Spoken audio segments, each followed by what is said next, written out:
The perfect date. Describe your perfect date and we'll make it happen for you. The website made it seem simple, but the thought of going on a date terrified me. I'm a 30-year-old loser who's never been on a date. I wouldn't even know what to say. Okay, I like brown hair, blue eyes, tall, with nice legs and a slim build. Personality: I'm not much of a talker, so definitely someone who likes to talk, a lot. Self-centered, maybe a little spontaneous. For $500 it seemed almost too good to be true, but it did say 100% guaranteed to find you the perfect date. The confirmation email said the date was confirmed and would arrive at my address at 7 p.m. A little part of me wanted the whole thing to be a scam, but just as the email said, the knock came bang on 7. She was exactly how I described. My dream girl stood in the doorway with a big smile on her face. "Hi, my name is Megan.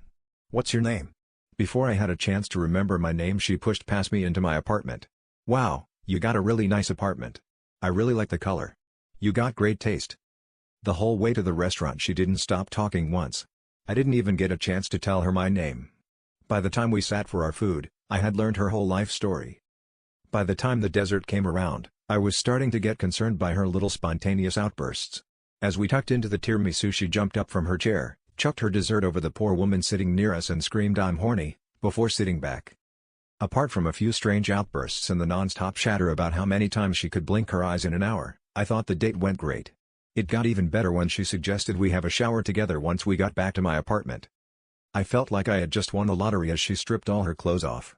She looked like the women you would only find in glamour magazines, or on catwalks fashion shows. I could barely contain my excitement as we stepped into the shower.